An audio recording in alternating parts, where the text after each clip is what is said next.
So today I'm with Jack Brown. He is an independent filmmaker here in Dubai.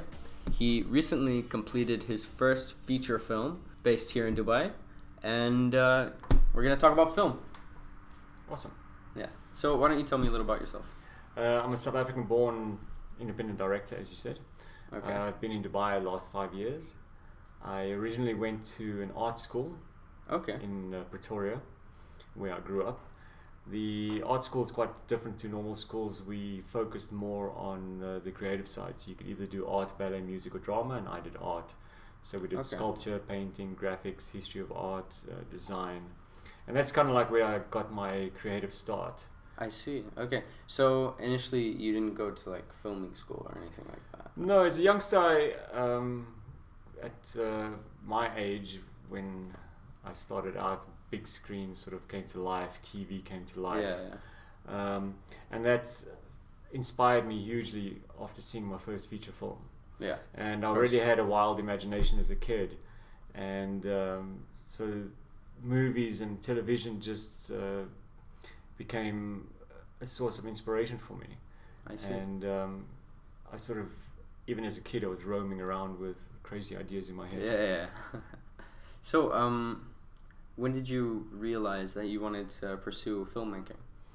I think towards the end of high school, I really started appreciating the art of filmmaking and how it captured people's imaginations. Okay. And how powerful it was as a medium. And I was always a good writer at school, and I felt that film would be a great medium. Yeah. I never thought of myself as a writer, like in the sense of writing books, more of a storyteller. But I never pursued filmmaking directly after school, even though it was something I definitely wanted to do. Yeah, I understand. I remember doing a sculpture project where I built this huge giant spider that you could climb in and drive around. Wow. And ended up being in the local newspaper for that as a kid. Oh, that's cool. So that was my first sort of taste of fame, if you want to put it that way. But yeah, just working on that project was really fun, and that sort of got me thinking about becoming a filmmaker, though I never did it directly after school. I see. Okay. So, did you ever experiment with acting, or did you want to go directly into directing? My journey to becoming a filmmaker was quite sort of long and diverse. I enjoyed photography as a kid. Okay. And but it took me many years of doing totally different careers that were non-creative to finally sort of get the urgency to do this.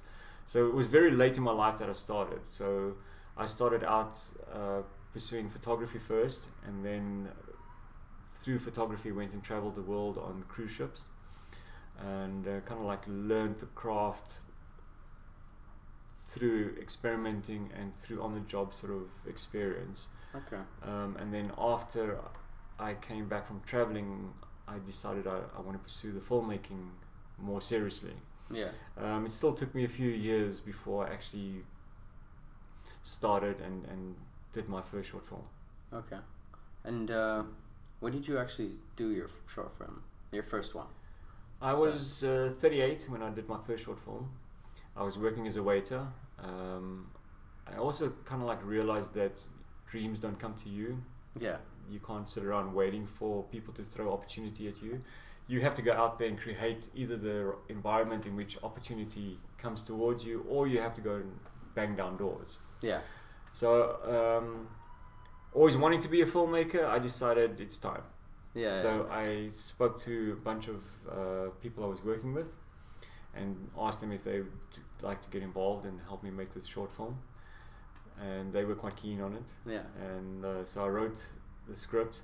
A friend had another friend that was at film school, so he had a camera and he helped us film it and edit it.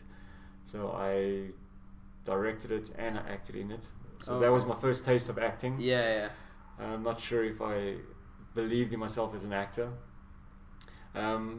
But yeah, being my first short film, just had to sort of play as many roles as possible to get it done. Of course, yeah. And that's pretty much a good way to start out for somebody that doesn't or hasn't studied filmmaking. Of course. I mean, you need to sort of experiment with a bunch of different things before you can find out, like, okay, maybe I want to be a filmmaker, but do I want to produce? Do I want to direct? Yeah, for sure. Act? So I mean, there's so many different departments within the filmmaking industry. It's not just about becoming a director or an actor. Set design. Exactly. Yeah. And each part or each one of those things is a very important part of the whole picture. Because if one element is missing, it's not believable to the audience. Of course, so even like wardrobe and makeup play an important role, music and the performance, the directing, the locations. Yeah, there's definitely a lot that goes into actually making a believable story. Yeah, for sure. And for me, that's quite important, is that every aspect is as important as the next aspect. So I don't particularly enjoy people who have a huge ego about their position, especially when it comes to producers and directors and actors.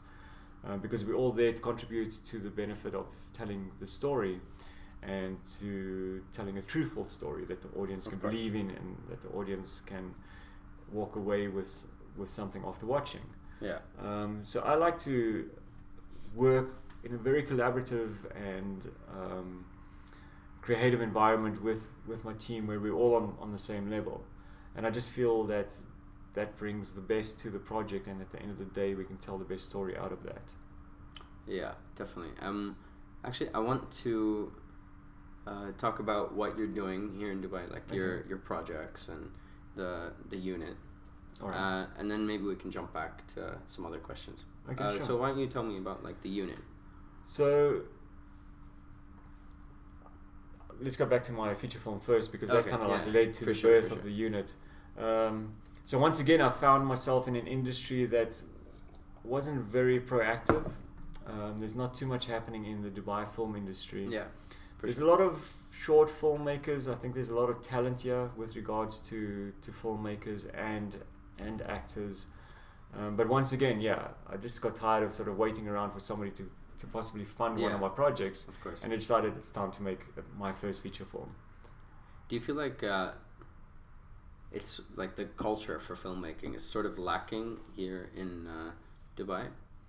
Yeah, I think people's approach to what's required is not on par with places like LA and Bollywood, or even Nollywood, which is Nigeria, and the East. Like Thailand has got quite a good industry, and Hong Kong.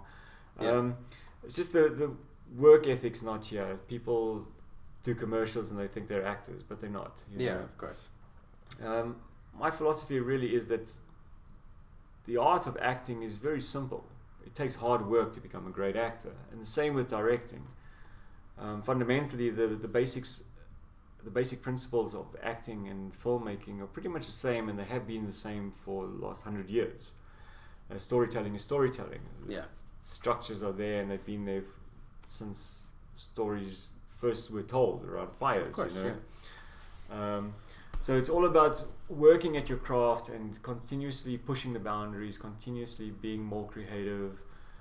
That's where the art of filmmaking comes from, is constantly working at it. Yeah. And it's a long process. It's not something that happens overnight. Yeah, obviously. So I started Louder. Louder is the name of his feature film. Yeah. So totally unfunded. The way we approached it is that should we get distribution and profit from any sale, then everybody would get a percentage share of it. Okay. So there is an investment return for those involved. But we set out to make a film as a filmmaking community. Yeah. And that's what Louder is about. And we succeeded at the end of the day. Whether it gets sold and gets distributed and gets seen in theaters is quite irrelevant to me. Yeah. Just the fact that we got together and we actually made a feature film without money, that is the goal. And that's I mean that's huge. I mean, to actually find the people who are as inspired by this idea to come together and use their time, invest themselves and their time into a project and actually make something that is on such a huge scale, like an actual feature film. That's important, especially for the community. So it's that philosophy that kind of like gave birth to the unit. To be honest, I do feel that the acting talent in general in the region is not as high as what it could be. The talent is there, but like I said, the work ethic isn't. So you think there's a lot of potential? Yes. It's just the work ethic. For sure. People need to invest in their own craft and their own talent by working at it. Of course. And that's what I'm trying to do with the unit, is to first of all combine all our sort of efforts, because like I said, there's a lot of filmmakers doing their own thing, but it's too independent, it's too isolated.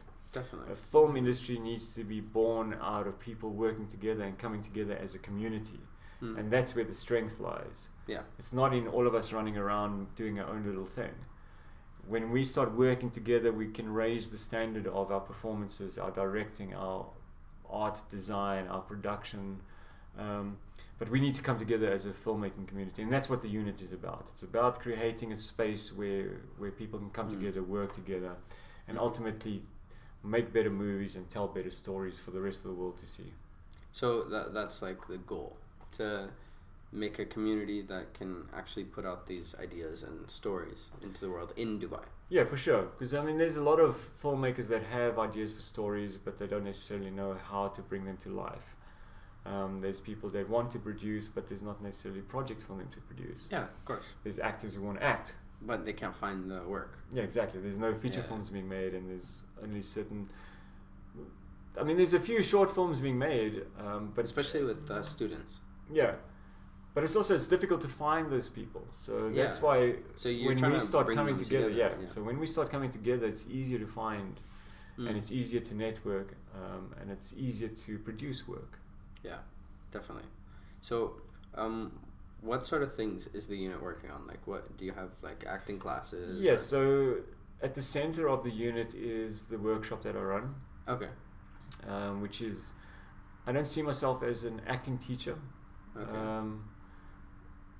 I see myself as a director in the workshops. So my aim is to create an environment that is free of judgment, that has trust between the actors, where they can come and work on their skill as an actor. Yeah. And my approach is to then direct them as a director would, as if shooting, because they're gaining sort of that experience from you while being in your class. In a way, they get this sort of directing experience, but the most important thing is to constantly be working on their craft. Yeah. So all the exercises, all the projects, and all the things that we're working on in the workshop is specifically for that, is to sharpen the tools, basically. You know, like if you're a Spartan going off to war, you need sharp tools. And that's what my aim is, to create this environment in which they can work on those tools. And so we're working on things like monologues, we're working on doing animation voiceovers, we're working on doing a song as if you were in a musical, you know. Okay. We're also working on a web series that we're trying to get off the ground, which is kind of like a comedy sitcom. We're working on a feature film concept, which is kind of like all these different characters' lives, like daily lives, and how they're entwined and how they're connected. And then also a couple of short films. So that's really interesting. We're trying to do different genres so that the actors can have a go at sort of action or comedy. Because also, depending on the genre, your acting style has to be different. You know, of course, it's not just about acting the same. You can't act the same. Yeah. So, basically, the workshops are sort of letting the people involved work and dabble in different sort of things to find what they want. Exactly. And also at the same time train their craft for their passion. Yeah, I always tell the guys that I work with that whatever I say in the workshop isn't set in stone. It's not the truth. Each actor has to find his own way to bring in characters to life, because actors are humans and they're different. So what works for one actor won't work for another actor. So I always challenge my students to find that path themselves, and that's why I say I create the environment for them. I don't try and teach them a specifically specific method or try and tell them how it's done, because I can't. I can direct them as a director. Yeah, but they need to find their own truth. Exactly, and they have to put in the work and do the research. But what's great about the workshop is that they get to be challenged. Mm-hmm. They can play with character development. They can play with performances. They can try and be creative. They can try new things in a safe environment.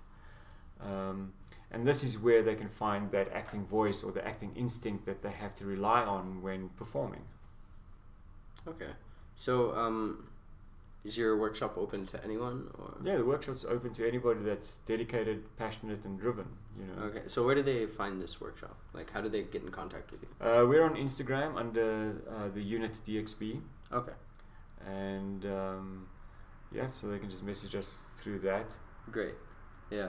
It's really inspiring to see that there's an actual platform that's being made here in Dubai for something like this, like such a creative field. And I think that is something that has been lacking, Are you going to say something? No. Okay.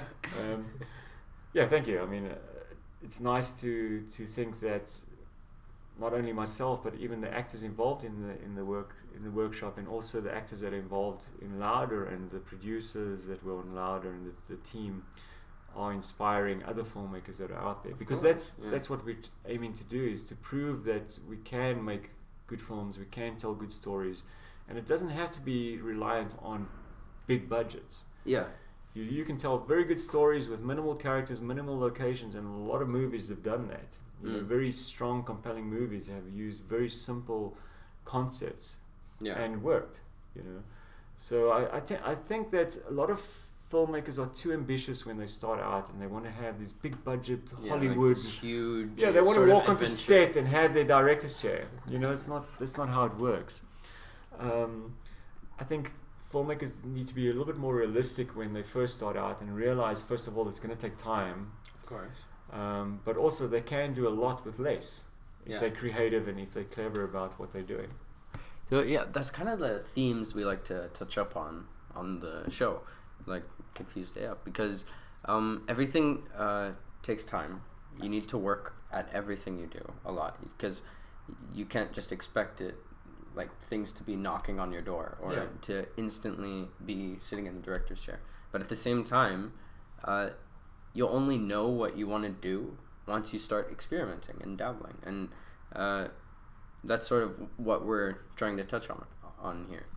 So I think this is a good segue to talk about how you became a director, and how do you think people should approach that sort of thing, because it's very overwhelming. Like, let's say you always wanted to be a director, but you don't know the people, you don't understand where to start, you don't know how to approach like a producer if you really have to. So how did you do it? And like, what are steps some people can take to sort of follow that path? Okay, let's talk about film schools first. Film schools are great because, once again, it creates an environment in which you can experiment as a filmmaker and play and try things. And meet like-minded people. Yeah, for sure. I don't think film school prepares you for the business aspect of filmmaking, because there's a lot that happens on the business side that film students generally don't know anything about. But I do think that there's value, if you can afford film school, to be able to play and experiment. If not, the other route is the route that I went, is get people together, network with people, and just shoot short films, and just you'll learn from that experience. So we're very lucky in our age to have the internet. Of course, yeah. It's a big step up, Yeah. Like, there's so much available. So if somebody wants to start out and they don't really know where or how, they can find so much information on YouTube or online, Yeah. There's so many podcasts, there's so many interviews with directors and actors and casting directors and art directors and DOPs, that you can get so much information from that. It's easy nowadays, because of the internet, to learn about our industry. So that's the best way to go about it, I think, is if you have an idea of becoming a wardrobe stylist, or a producer, or a director of photography, Google. Yeah. I'm not no product placement here, but it honestly is a great tool to use. Yeah. And I even now I constantly do research and constantly push my creative boundaries. I constantly try and learn about subject matters, and even watch interviews and sort of tutorials that I've watched before. Yeah. Like I say, to become a true craftsman, you have to keep working at it, and you have to revisit things that you've kind of like forgotten. You can't get to a stage as an artist and think, okay, I've arrived, because no artist ever arrives. It's a never-ending, constant journey. Yeah, you're always trying to just express yourself in a different way, or put a new story out there. Exactly. If you don't, your story is going to become boring, and you're going to kind of like fade into obscurity, really. Yeah. So if somebody wants to start out, the knowledge is out there. The next advice I would give, if I may give advice, is to network. Okay. Because filmmaking is a people's industry, and a lot of times success is about who you know. It's not about being able to get the money, or I mean, networking is a big part of any industry. Yeah. And especially filmmaking. For sure. So open yourself up to opportunity by creating opportunity. Get involved in short films, even if the production quality is not good. You never know who you're going to meet. You never know if that director in 5 years' time is going to get a lucky break and he remembers you as an actor or as a makeup artist, and he enjoyed working with you and says, I want that person. Yeah. Relationships are very important in this industry. So get out there, work as much as you possibly can. Be prepared in the beginning to do unfunded projects, to not get paid, to do unpaid internships. That's unfortunately what it takes to sort of break into the industry. But put yourself out there, have a positive attitude, have a professional work ethic, and the opportunity will come find you. You know? But you have to get out there, you have to do the work. Of course, I mean, that applies to, like I said, a lot of things in life, and especially when you're first starting out, you need to do things unpaid. Well, you're not gonna just get the lucky break. This is the road of the sort of creative industry. I mean, I think it's different for, like, if you're studying law or accounting. Yeah, of course, that's different. You get your degree, you apply for a job, you get a job. Yeah. And you get paid. The creative field works totally differently, Yeah. Unfortunately as well, there's a lot of sort of abuse and people being taken for granted in our industry. Of course. You have to be careful as well as to who you associate yourself with and who you get involved with. If you're going to do an internship with a company, do your homework. Yeah. Make sure that it's a reputed company. If there's, I would say rather try and identify specific people that you want to do internships with or that you want to learn from, and then inspire them to take you under their wing. Like, I have filmmakers approach me all the time, but I don't necessarily help all of them, because some people put in the work and they really inspire me to want to work with them, or to want to have them as an intern, or to want to help them develop their project, because they've done the work. Definitely. And they've got the passion, they dedicated, and they committed to it. Other people just think they're going to get an easy free ride into becoming some sort of superstar or A-lister, but it doesn't work that way. Of course. So the next thing is, let's talk about the production of Louder, your first feature film, because doing that without a budget here in Dubai it seems like a very extreme feat. And there's a lot of aspects to making a film that don't really stand out, that a lot of people that want to get into it don't know about. So why don't you tell us about your experience and everything that you had to go through? So the first thing I had to do really was sort of inspire people to join me, especially with the cast. So I set out to attach the cast and inspire them with the story. And like I said, the way I approached it was that even though they won't get paid for their efforts in the standard way, they would have a percentage share of the project should it get distributed. But once again, I just want to say that Louder didn't have that intention. But that is one way that you can structure it if you don't have official funding, is to have everybody get a percentage share based on their sort of input. Yeah. So like a lead character would get a higher percentage than an extra character would get. DOP would get more than a production assistant, for example. So that's the one aspect. The other aspect is I used sponsorship. Okay. So all the locations that I got, and we got some amazing locations for Lauda, was through sponsorship deals. Okay, interesting. So that's the other way that you could do it. And then product placement is a great source of getting funding as well. So you could shoot in a restaurant, for example, and your cast can do social media posts for them. They can be branding in the actual scene of the restaurant. Is that what you used? Some plugs, some product placement as well? I didn't do product placement specifically because it was a drama, and also I didn't have access to sort of companies that would do that. But that is an avenue. Okay. So if you wanted to approach companies that have certain products that you could use in your story, and I mean all stories have cell phones or coffee or sodas, or you can have a character eating pizza from Pizza Hut, for example. Yeah.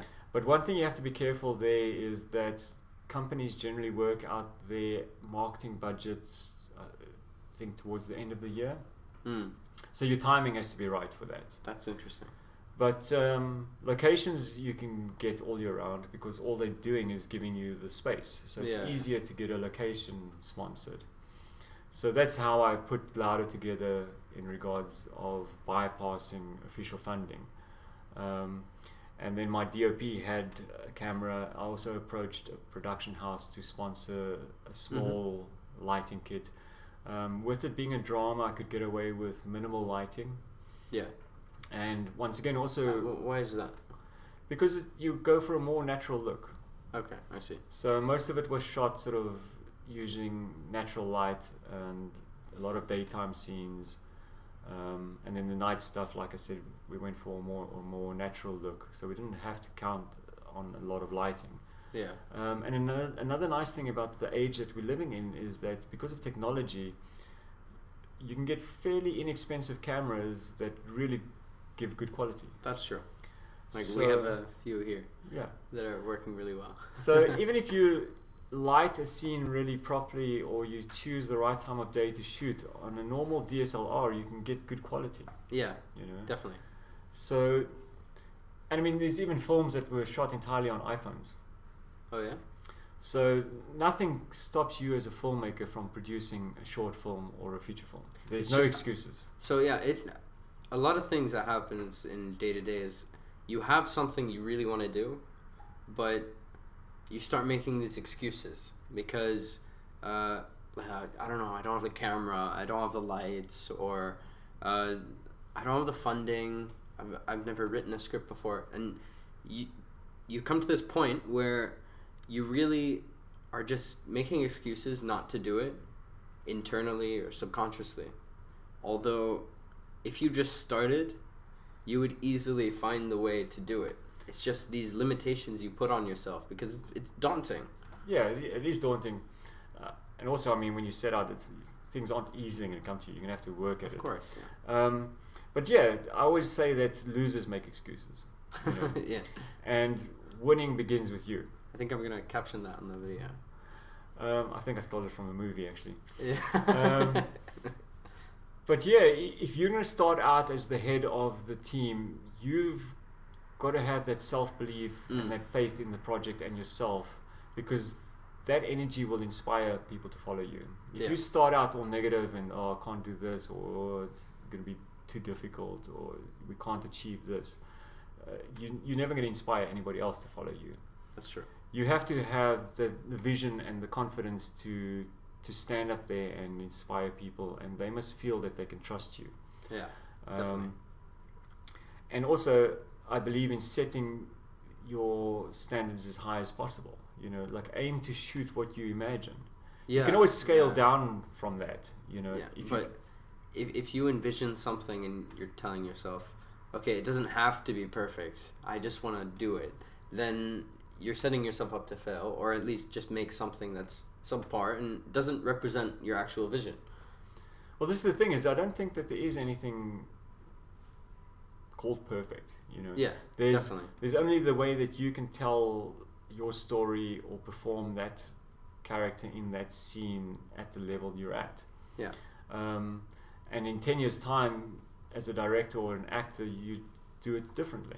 Yeah, you know, so I don't think people should aim at trying to be perfect. Like you say, get out there and start, you know, and don't expect too much from it. Yeah, exactly. So going back to the production, so we figured out how you did the location shooting, your lighting, how you shot it with the cameras and, you know, using natural light. What about any other obstacles you faced, or getting licensing for different locations? Yeah, so I mean, there's a lot that I learned from producing Louder, because it was my first feature film. Yeah. And also just even from the script writing side as well, because I wrote it as well. But let's talk about the business side of it. So you have to apply for shoot permits. Of course. Majority of countries you have to, especially on a feature film. Short films you can get away with sort of shooting guerrilla style and try and get away with shooting and not getting caught. Does that land you in trouble once it's released? If you shot somewhere you weren't like permitted to? Yeah, if you shoot without a license, it can get you into trouble later on. Mm-hmm. So I wouldn't recommend it. Be safe. Rather safe than sorry.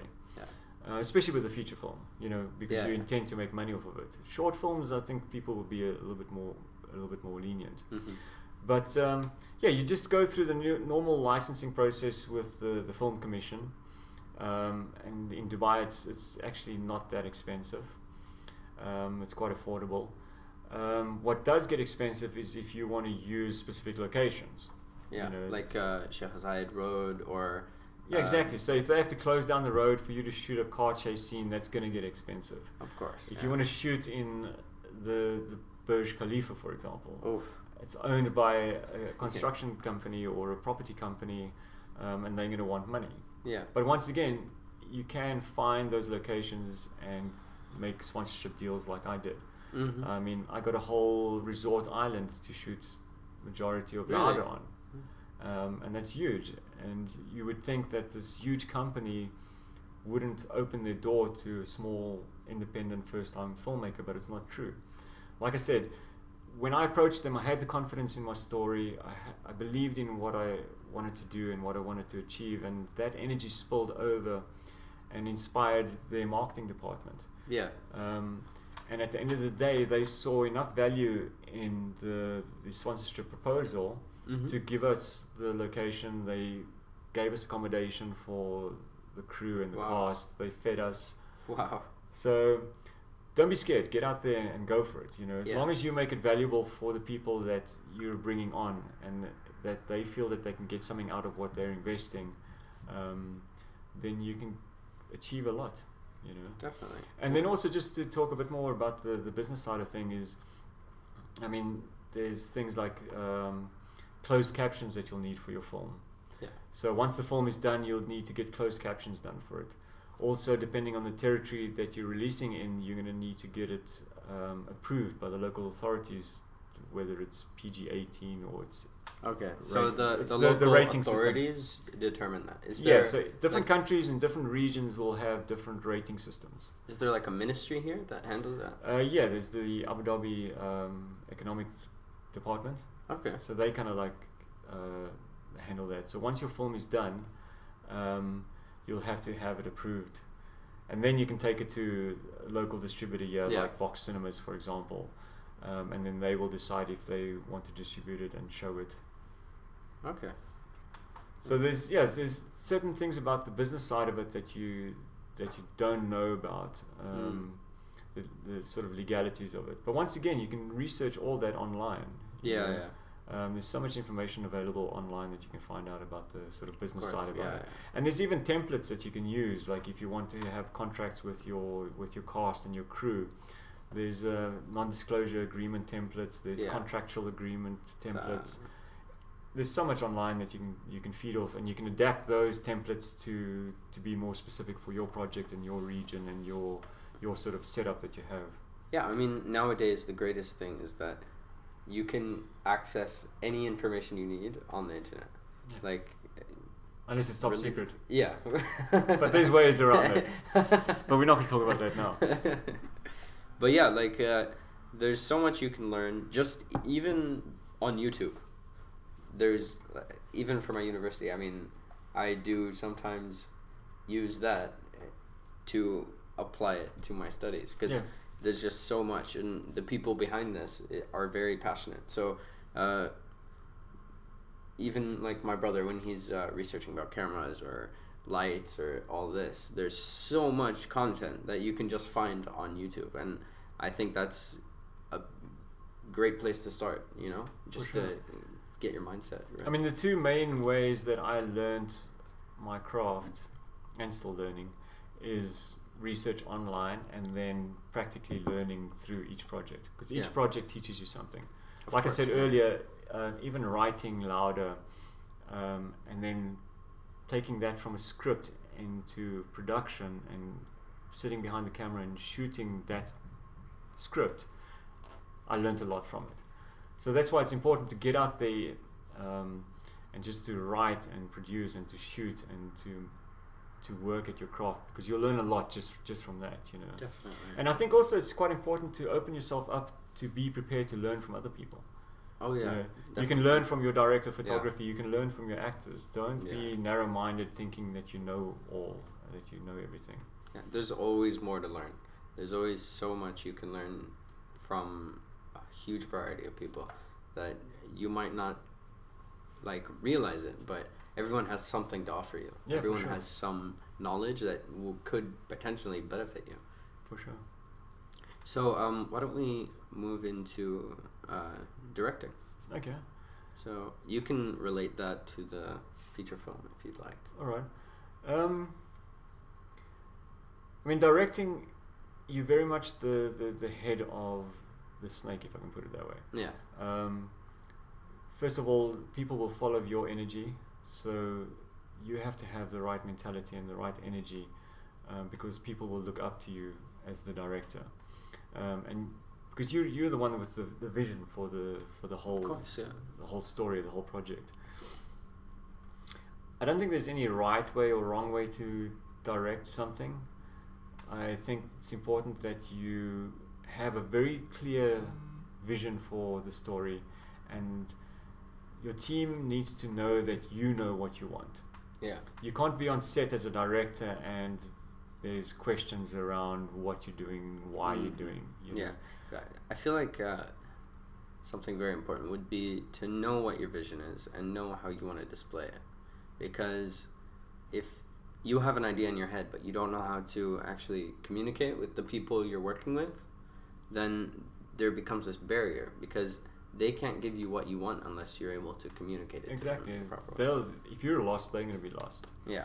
But that said as well, is if you have a specific idea in your mind about a specific shot and how you want it lit and framed, you must also be open to have your director of photography give you his input. Yeah, definitely. Yeah. You know, worst case scenario, shoot it your way, but then let the DOP shoot it his way.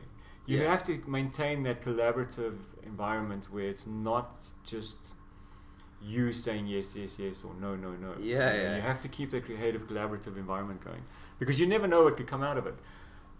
A nice thing as well is if you allow your actors to bring the characters to life, and you don't dictate too much how they should perform a specific scene or what they should do with a specific character.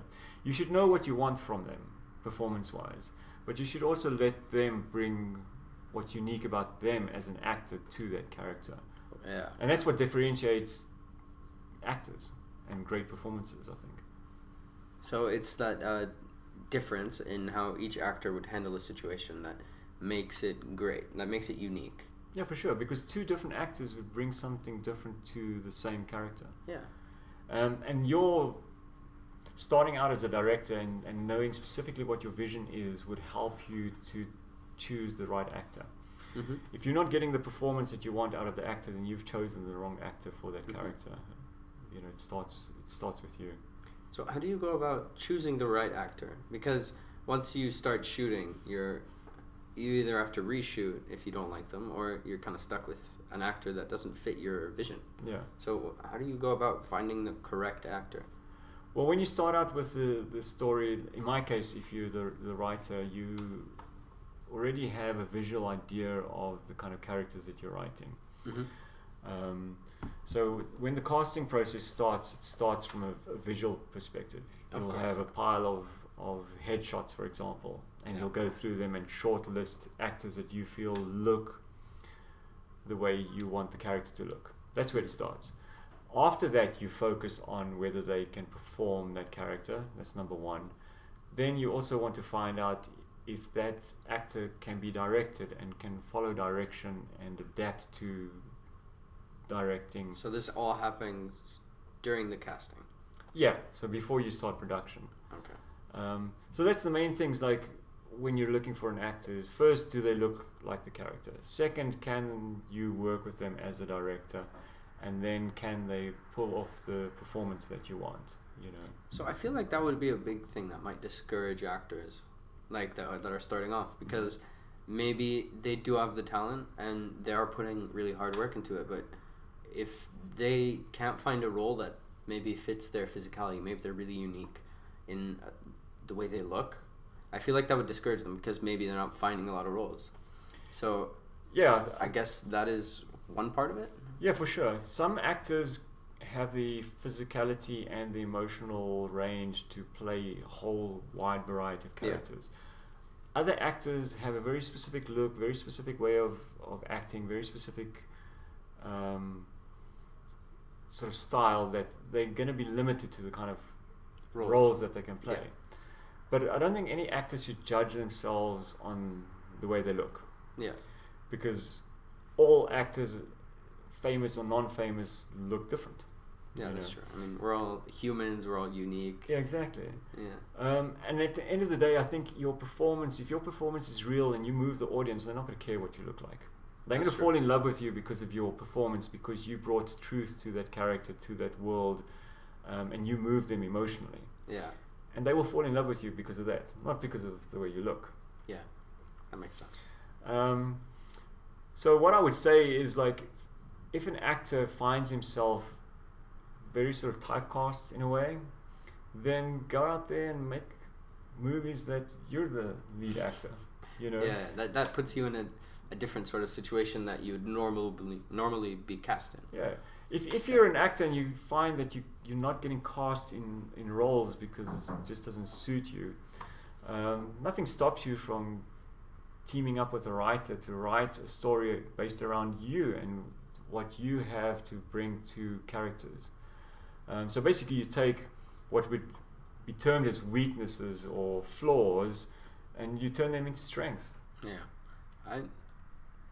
I'm guessing that, in your opinion, there are no like weaknesses or flaws when it comes to your personality or your physicality, because they can always be used in your acting. For sure. Like I say, the most important thing that the audience wants is truth. Okay. And as a director and a writer, and even with my workshops, that's what we focus on solely, is truth. It's just finding that truth within that you can portray. Yeah. Okay. And that's what the audience wants. Yeah. You know, they're gonna, like I say, they're gonna look past the locations. They're gonna look past the way you look, what you're wearing. You know, at the heart and soul of a good story is truth. Mm-hmm. Beautifully said. Thank you. So, are there any other things you want to touch upon in accordance to being a director here in Dubai? Yeah, I mean, Dubai is difficult because there's certain stories you cannot tell. But Dubai is great in a way that it'll surprise you with regards to locations and stories you can tell. Yeah. So one of the unique things that I found about Dubai is the multitude of different cultures and how we live with mutual respect and how we celebrate each other's cultures and we tolerate each other's differences. It's a very beautiful thing, like the diversity in a way. Yeah, the diversity. And this creates an opportunity for us to tell very human, beautiful stories about different people with different wants and needs from different backgrounds interacting and living their lives and finding their place in the world. So I think even though Dubai's got a few negative things about it in regards to what type of stories we can tell, it's also got a usually positive side. Ton of positive, yeah. Yeah, for sure. Because you have so many people that here you can make such like different stories about how people are living, how people interact. Like the new feature film you have planned with different lives coming together. Yeah, exactly. Yeah. So we have all these characters from different nationalities living different lives, and they all have different goals and different sort of life dilemmas that they're dealing with. And they somehow and are all connected. They're all connected in some way. And I think the story has the potential to be a very beautiful story because I think anybody from any culture will be able to watch this movie and be able to relate to the characters. Because at the end of the day, it doesn't matter what your religion is, what your political beliefs are. We're all humans and we all have the same wants and needs, you know. Yeah. And I think the characters in the story of this film will bring that across, and people will be able to associate to the story. Great. Yeah. It's actually gonna be your second feature film. What? In Dubai. Yeah, possibly. I'm working on a few. You're working on a few, but generally, what's a good idea is to have a slate of films for a filmmaker. Yeah. So that if you have a potential investor interested in you as a filmmaker, he might not like drama film. Like he's always wanted to invest in an action film. Yeah. For example. So my approach is to be working on a few different films, and creatively, that's just the way I work. Yeah. I might see something around me in my normal day-to-day that inspires a scene or a bit of dialogue or even a character for one story. And then an hour later, I've got inspiration for a different story. Yeah. So I generally have a few projects that I'm working on. Okay. And also, you don't know when one project will come to life. Yeah. Because Louder as well, I started writing 3-4 years ago. Wow. But we only started beginning of last year. And it was just the right time. Yeah. I can't explain it, and I don't understand why, but that's just the way it works. It just fell into pieces. Into place, yeah. Into place, like at the time. Yeah. Some films happen quickly, other films take 10 years to make, you know. Yeah. As long as you're working on your craft, that's the most important. I think that's one thing I'd like to sort of discuss as well is like being a filmmaker doesn't matter what department you're working in, yeah. whether you're director or actor or a makeup artist, it's a lifestyle. Yeah.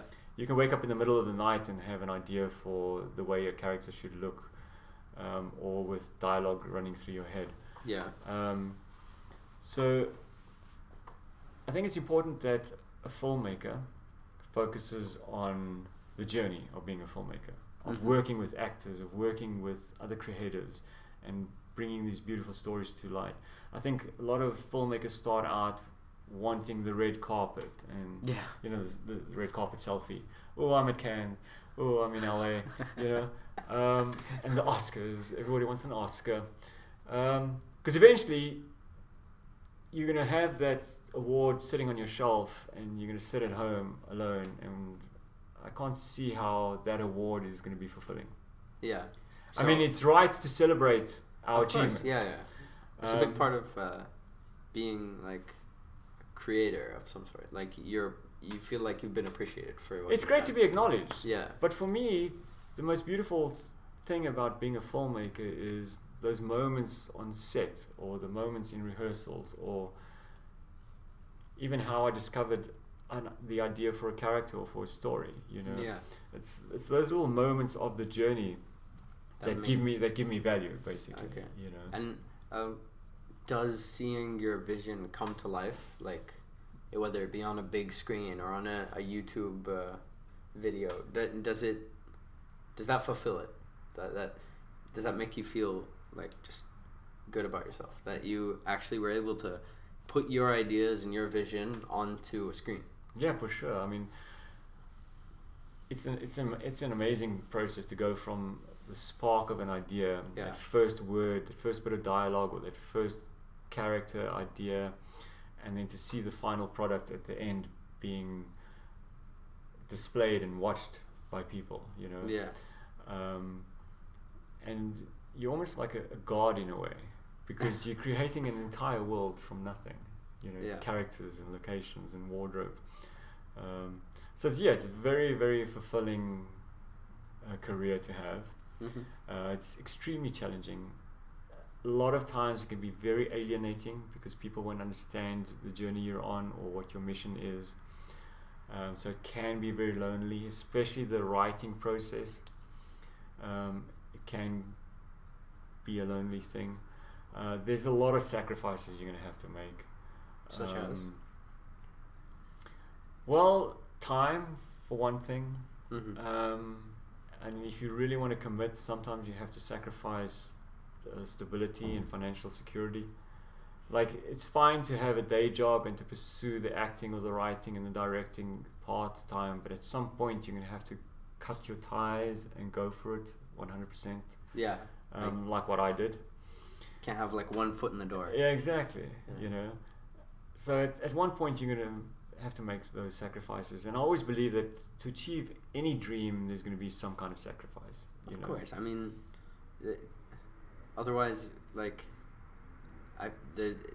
it's not tangible, you know. Like, unless you go all out, then what's the meaning of it? You know, like if you're like half in, half out, then it's not as like exhilarating. It's not as inspiring, and you can't commit yourself 100%. Yeah, for sure. I mean, in my workshop, one of the first things I ask people when they come for the first time is, what is an aspiring actor? And then they try and tell me what an aspiring actor is, and then I just cut them short and say there's no such thing. You're either an actor or you're not. So there's no aspiring actors. Tell me, what's an aspiring actor? You know? I don't know. Someone doing commercials. But it's about that. It's about being committed. Yeah. It's like you either decide I'm an actor and then that's it. You know? Yeah. Whether you're a great actor or a good actor, it doesn't matter. Sorry, that'd probably be a beep. Oh, right. It's fine. So whether you're a great actor or not so great actor, it doesn't really matter. The point is you're an actor. Yeah. And it's about the journey. It's like doing workshops, acting in short films, going to castings, doing research. It's really like the journey, you know, take the long road home. Yeah. But it's about being committed and saying, okay, that's it, I'm an actor. You know, whether I work as an accountant during the day and spend the rest of my free time trying to learn about acting. In a way, it's more of like, it's not like a career. It's like a lifestyle. Yeah. Is that what you're trying to say? Totally a lifestyle. But I think the point I'm trying to make is like, internally, psychologically, emotionally, spiritually, physically, you have to commit to what you decide to do, whether it's an actor or a director. And you need to be able to handle the cost that's going to come with that commitment. A sacrifice. Yeah. Because there's going to be times when you'll be shooting and your friends will be partying. Yeah. You know? There's going to be times when you're shooting all night and other people are sleeping. Yeah. You know? There's going to be times when you don't feel like playing that scene or being that character, but you have to be professional and you have to do it. Yeah. But it's definitely a very, very rewarding career for anybody that's got the guts to do it. Now, I have a few questions about acting. So, why don't you go through it? Okay. Like I said earlier, the heart of everything we do is finding truth. Okay. The wardrobe stylist has to do the right wardrobe for that story, for that character, for that time. Yeah, and even for that time, you know, you got to bring that world to life, and the only way to do that is through truth. Yeah. So at the heart of any performance and any great performance is truth. Yeah. So my definition for an actor is somebody that's a specialist in human behavior and emotions and feelings. Yeah. Because ultimately that's what a character is a human. Mm-hmm. You know? So you have to understand how a human works, what is it about a human, and bring that to your characters. Yeah. So that's very much what we focus on in the workshops. Yeah. Somebody starting out that wants to become an actor, there's, once again, you can go online and get all the information. But my biggest advice would be to work at it. Yeah. You know, is do workshops like mine, take acting classes, and you just constantly have to work at it. And then, like I say, you've got to find your own way of bringing characters to life. Okay. So, let's say someone who wants to be an actor, never been in anything. Maybe they've been in like a commercial or two, but they've never been in anything where they can actually apply that sort of truth, or apply that that idea or their emotions of being an actor. So, what do you think? Should they just write their own story and like go into their own short like film or whatever? Well, you can't really write yourself into a film, into a short film or even a feature film if you don't really know much about the industry. So you need to know about the film industry. Yeah. I mean, there's even actors or people that proclaim that they're actors, but they don't know what a DOP is, for example. Yeah. They don't know what first position is. So why don't you explain that? So, I mean, these are just normal terms. The DOP is a director of photography. Yeah. First position is where you stand at the beginning of the take. Yeah. Second position is where you move to. Final position is where you end. These are basics. And so, like terminology you can find online. Yeah. Or by being on set and learning firsthand on set. But being an actor is, I always say it's probably the most difficult job in the world, because you have to do what people can't do, and that's open up and expose yourself emotionally and be vulnerable in front of a whole amount of different cast and crew members, right? Even on the camera. Yeah, even on camera and in theatre. You have to go to emotional places that people generally can't or don't want to go to. Like avoid in day-to-day lives. Exactly, and I think this is why people enjoy watching movies so much, is because they can have that experience through a character, and it's safe for them. Mm-hmm. You know, they can be the action hero by watching an action film. Yeah. Or they can fight with their boss without getting fired. You know. So it's very difficult for actors to actually open up emotionally. Yeah. And to bring emotions to life, because in society we're kind of like confined and taught to control our emotions, whereas an actor is the complete opposite, you know. Yeah. So that's why it's also important that in a workshop environment or in an acting class environment, that it's kind of like a sacred space where actors can trust the other actors and their coach or the acting teacher, and there has to be this mutual respect as well. You know? You have to respect the art of acting and the art of storytelling. You have to respect yourself. So yeah, it's honestly, that's what it's about. It's emotional truth. To me, that is at the heart of every great story and every great performance. Okay. So are there any like sort of habits or lifestyle choices that might help in finding that emotional truth, or finding that emotions within you that people could apply to their daily lives? Yeah, for sure. I mean, for a filmmaker, which includes being an actor, I think you constantly need to be pushing the boundaries, analyzing life. Analyzing your day-to-day emotions. Yeah, for sure. I mean, you're never going to be able to bring emotions to life if you don't understand what you're experiencing in different moments. But you constantly have to question the world we live in, question yourself. You got to watch people and analyze human behavior. But I think it's important that you push yourself as well, that you confront your fears, that you go out there and experience as much as you can about life. and be inspired by that, because these are things you can bring to your characters, to your performance, to your stories, to the way that you direct or the way that you shoot a story, is by looking at the world around you and being like a sponge almost. Yeah. And just absorbing everything, you know. Yeah. Like when you watch a sunset and just looking how the light falls on a tree, you know. Watching a couple that's obviously on a first date in a bar, you know. There's so much happening around us all the time that we can draw inspiration from. So my advice to a filmmaker and a creative person is to open yourself up to the world that's out there and allow yourself to be affected and inspired by everything. Okay. Interesting. So,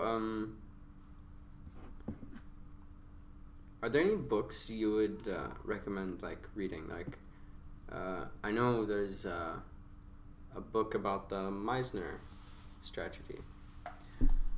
Yeah, there's a lot of books, and I mean there's a lot of information online about different acting methods.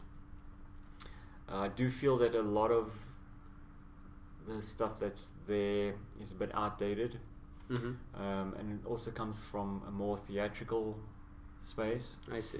I kind of like feel like the acting industry needs to update itself a little bit, because also the audience has been watching films for like past 100 years. Yeah. So the audience knows about storytelling. They know about acting, you know. But once again, it's up to you as an actor to find what works for you. Yeah. Because each person's different, you know. Okay. As long as at the end of the day, that character and that character's world becomes real. Yeah. And that comes through truth.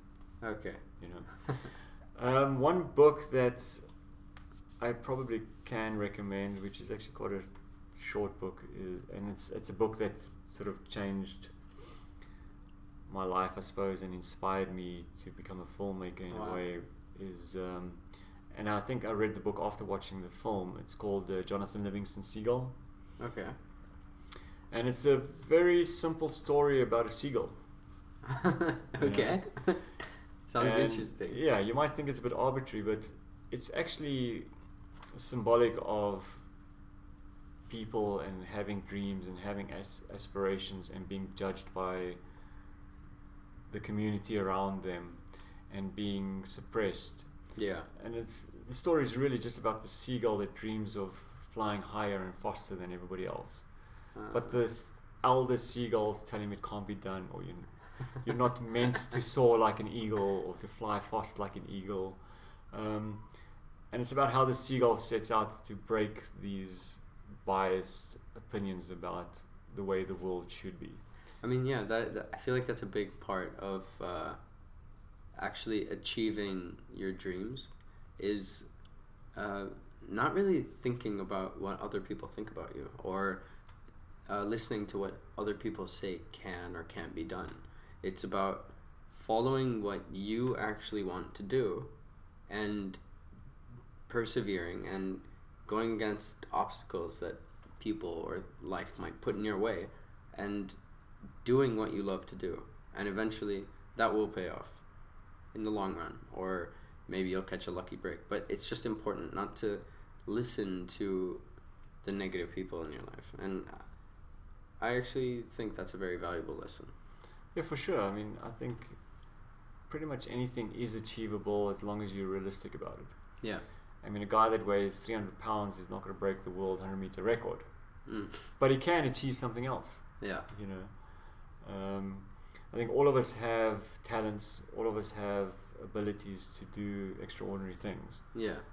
But we just have to find what it is that we want, that drives us, that's passionate for us, you know. Yeah, definitely. And then commit 100% to that. So, is there anything else you want to touch up on for acting, or how to, just make it? I think the most important things are to be dedicated, to persevere, like you say. Don't let what other people think and say stop you from achieving your dream. Do your homework. Yeah. You know, the information's out there. there's no excuses not to be able to achieve what you want to achieve. And yeah, just believe in yourself and keep going, you know. Eventually you'll either figure out that it's not for you or you'll succeed, you know. Simple as that. Yeah. And some people look at that in a negative way, like, I put all this work into it and then I find out that it's not for me. But it's actually such a very nice moment of clarity that it means that you know for sure this isn't what you want to do. And along the way, you will definitely find something else you want to pursue, or something else that brings meaning to your life or your passion. And that's just perfect, because if you go through life thinking about what you could have done, then you're not going to be happy. Yeah, you're going to have regrets at the end of the day. So that's why I say the most important thing is not to be goal oriented.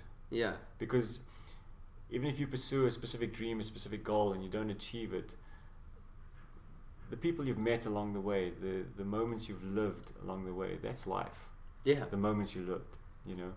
So you can still walk away from failing at achieving your goal or dream, but you actually haven't, you know. Yeah. Because you've lived life. Yeah. And you've had the courage to try and achieve something. That's true. And to me, that's what life is about, you know. I agree. Yeah. Well, is there anything else you want to speak about, or regarding anything? No, I think we've pretty much covered everything. Great. So, once again, I'm with Jack Brown, director based here in Dubai. Shout out to The Unit, which is his community and what would you call it? Yeah, I would just say a filmmaking community. Filmmaking community that he has created here in Dubai. And